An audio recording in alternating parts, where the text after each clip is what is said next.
perhaps this has made you feel strange before. The doorbell rings. Someone wants to come in, pay a visit, have a conversation. But inside you feel a discomfort, an inner resistance, a deep urge to simply say no. You don't hate people, and you're not angry at the world. But to be honest, you simply don't enjoy having visitors. You prefer your quiet home, your undisturbed routine, your preserved energy. If this sounds familiar, take a deep breath, because in this video, we're going to talk about something that hardly anyone openly admits, the real, intimate, and often misunderstood discomfort of people who cannot bear it when someone enters their personal space. And no, you are neither rude nor antisocial. According to Carl Jung, the father of analytical psychology, this behavior may point to something much deeper within your nature. Today, I'll show you 6 insights from Jung that explain why some people simply don't like having visitors, and why that is not only natural, but could also be a sign of a valuable inner psychological process. So, stay with us until the end, because if you've ever felt guilty for wanting to be alone, you may realize today that this has much more to do with your psychological development than with a character flaw. And before we dive into Jung's insights, don't forget to like the video, subscribe to the channel, and leave a comment. Do you also feel uncomfortable when someone suddenly shows up at your door unannounced? I'd really like to know if you see yourself in this. Have you ever wondered why some people thrive during social gatherings, parties, and home visits, while you, on the other hand, feel drained just at the thought of having guests? Or maybe you enjoy talking, you have good relationships, but as soon as someone wants to enter your home, something in you recoils. It's as if the mere presence of another person exhausts your energy. And there's an explanation for that. Carl Jung, one of the greatest psychologists of the 20th century, was the first to popularize 2 now widely known terms, introverted and extroverted. But don't be mistaken, this isn't just about shyness or sociability. Jung wasn't talking about social behavior, but about the movement of psychic energy. The extrovert directs their energy outward. They are nourished by contact and external stimulation. The outside world gives them strength. The introvert, on the other hand, functions almost in the opposite way. They recharge from within. Their source of energy is silence, introspection, solitude. When they are overly exposed to the external, long conversations, unexpected visitors, noise or interruptions, their mind begins to shut down. Not out of arrogance, but out of psychological necessity. And this is the key point. Not liking to receive visitors is not a social deficit. It is a direct expression of how your energy is structured. If you are more introverted, and many people are without even realizing it, then your home is not just a physical place, but a sacred space, a cocoon, a place where your energy reorganizes, where your psyche finds balance. And when someone enters that space, even with the best of intentions, they touch invisible threads you've been sorting out all day.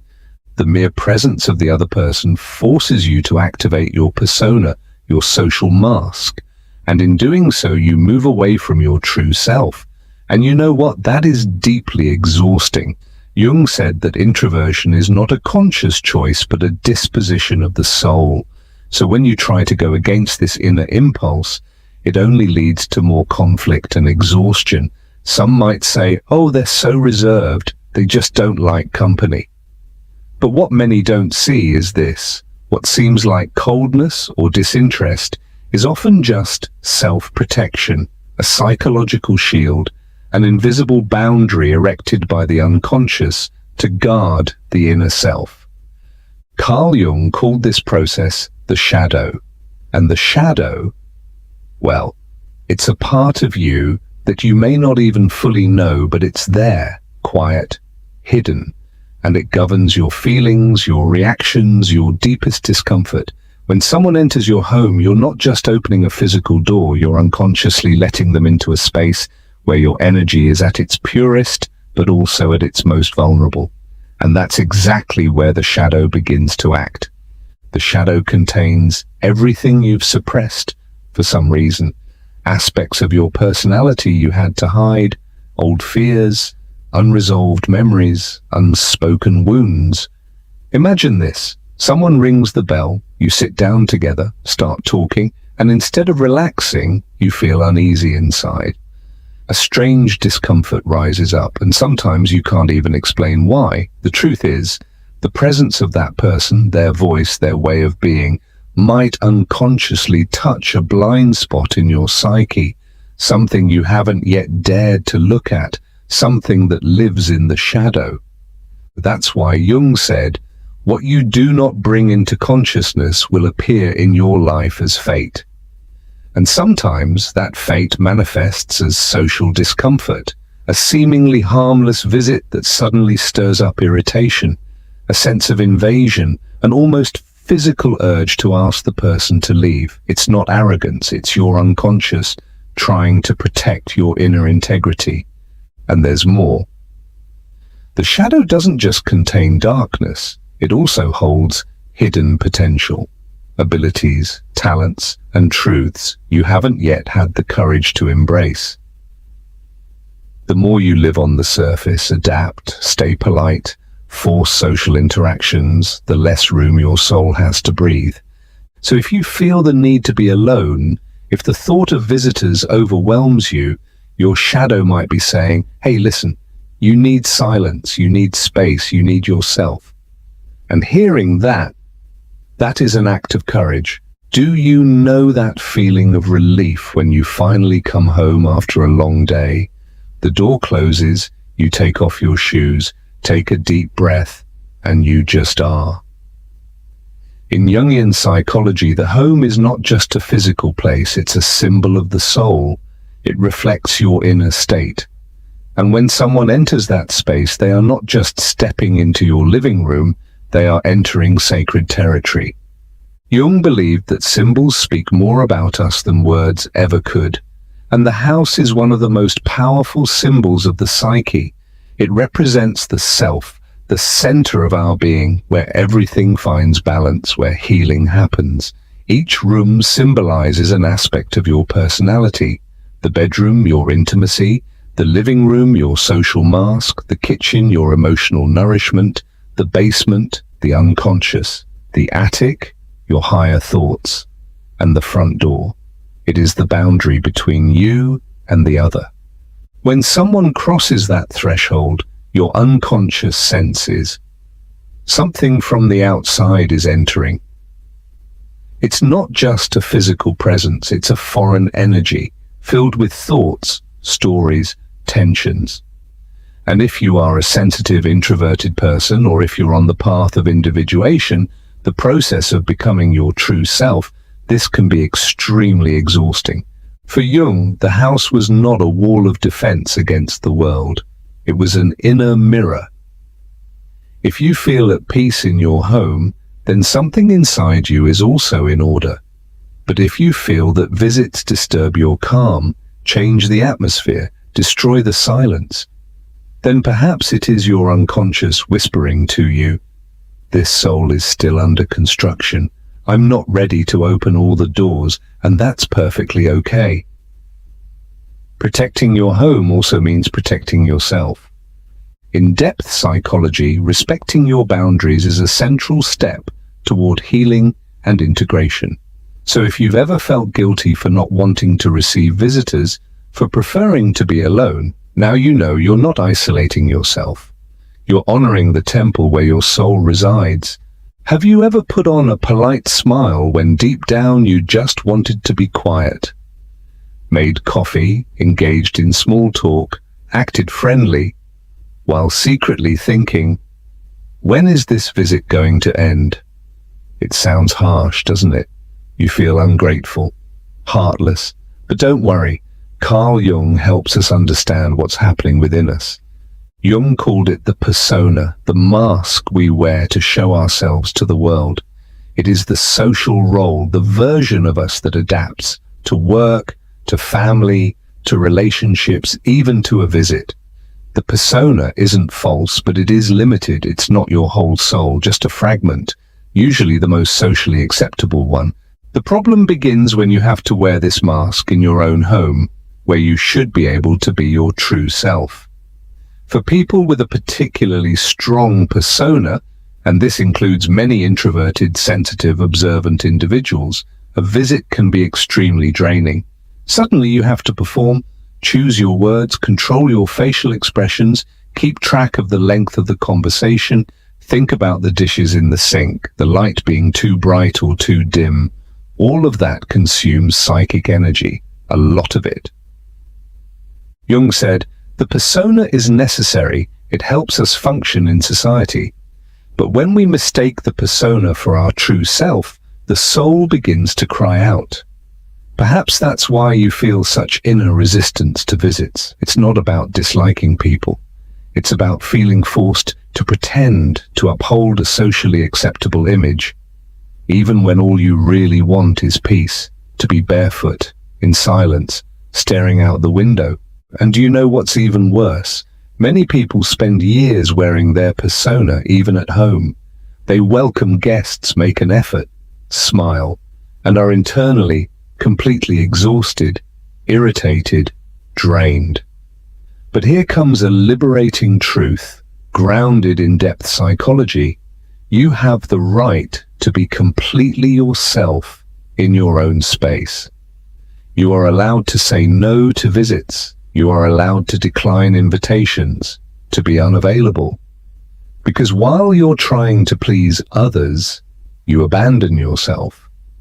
There are moments when you just want to be alone, not out of drama or sadness, but because your soul is calling for silence.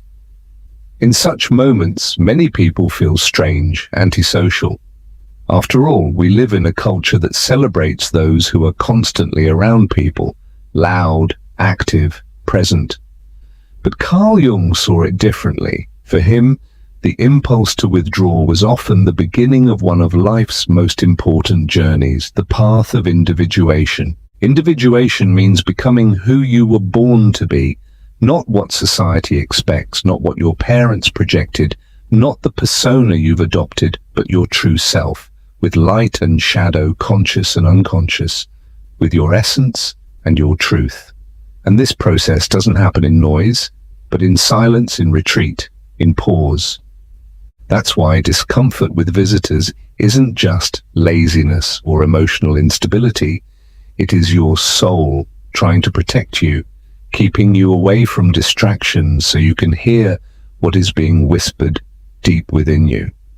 There is something inside you that wants to surface, but for that you need time alone. Jung said it clearly. Loneliness does not come from having no people around, but from being unable to express what truly matters to you. And what could be more important than listening to yourself? But how can that happen? In the middle of commotion, with a guest who won't leave, in conversations that don't touch the soul? The truth is, some phases of life demand conscious isolation. Not as an escape, but as immersion. You don't withdraw to disappear, you withdraw to return fully, clearer, stronger, more yourself. While the outside world demands your attention, parties, social obligations, presents, your inner world asks for something else. Stay a moment longer. Don't open the door yet. Take care of yourself first. Maybe you've already felt it while listening, that strange feeling, almost like relief. That quiet, deep calm when someone finally puts words to something you've felt for a long time, but never could explain. And yes, believe it, this discomfort with visitors, this almost physical unease you've long seen as a personal flaw, is actually a reflection of something much deeper. If Carl Jung were sitting next to you now, with his calm, penetrating gaze, he might say, "You are not wrong for wanting to be alone. You are simply listening to the voice of your soul, and that is rare." So let me now share with you 6 deep, true human insights from Jungian psychology about people who prefer to be alone, especially in their own home. First, you are probably more sensitive to the energy of spaces than you realize, Jung said. The unconscious perceives what the conscious mind misses, and some people are very attuned to the psychic field of others, the voice, the gaze, the silence, the unspoken tensions. All of that affects you. When someone enters your home, they bring not only their body, but also energy, unresolved emotions, stories, and you feel that as heaviness, as inner restlessness, and it is exhausting. Second, your psyche needs space. Jung saw introversion as a natural necessity to bring order to the soul. Time alone, in silence, helps your mind realign. But a single visit can disrupt this fragile balance. What others see as laziness is, in truth, your system gasping for air. Third, constant social interaction can alienate you from yourself. Jung said that the true self can only emerge in inner stillness. Polite conversations, constant presence, friendliness, all of that distances you from your innermost being. It's not that you dislike people, but to be with others, you often have to set yourself aside. Fourth, the mere presence of another can activate your shadow. The shadow, Jung's term for everything we have suppressed, memories, traumas, unwanted aspects of our personality. Sometimes all it takes is a casual remark from a visitor, and suddenly you feel restless or irritated. It's not always about the person, it's about what they trigger in you, a part of your psyche that has not yet been integrated. Fifth, this withdrawal you sometimes feel may be the beginning of something sacred, your process of individuation. Jung said that individuation means becoming who you truly are, and that path begins the moment you stop trying to please the world and start listening to yourself. When you realize you need time, silence, distance, not to escape life, but to engage with it more deeply and honestly. And finally, the sixth truth, you are finally learning to listen to yourself. You learn to say no without guilt, to close the door without a bad conscience, to respect your boundaries without feeling rude. Because every time you're kind when you don't want to be, every smile, every gesture you give, without the energy to back it, you abandon yourself to fit into someone else's world. And you've realized you can't live like that anymore. It's time to honor your soul. Picture an old man with a long white beard holding a lantern in his hand, walking alone through the dark night on a quiet path. This is the classic image of the hermit, an ancient figure with deep meaning in Jungian psychology. Jung said, "The hermit is an archetype, a primordial image, a universal energy that lives in each of us, even if we don't always recognize or embody it." But what does this have to do with you, your desire not to receive visitors and to be alone at home? A lot. The hermit symbolizes the inner call for withdrawal, for wisdom and self-knowledge. It's the impulse that drives you to close the door and turn off your phone, not to escape, but to hear what is going on inside of you. The hermit lives in silence because he knows only in stillness does the brightest light appear. This archetype doesn't represent empty loneliness or pathological isolation, but the courage to look inward, to face one's own shadows, doubts, fears, and in doing so, to discover one's own inner light. No one else can give you this light, only you can find it. And to do so, the hermit needs a sacred space. Often, that is your own home, your retreat. If you feel that almost irresistible desire not to host guests, to remain in quiet, then it may be your inner hermit calling. He asks you to slow down, not to lose yourself in the noise of the outer world, but to reconnect with your core being. Jung believed that answering this call is essential to mental and emotional health. And you know what? Following the path of the hermit is also an act of resistance against the frantic pace of the world, against superficial relationships, against the constant pressure to be available and social. It is an act of self-love, of soul care. So, the next time someone asks you why you prefer to be alone or don't want visitors, remember the hermit within you. He stands there with his lantern, showing you true light is born only after you've entered your own darkness, and it is completely okay to need silence to find yourself again.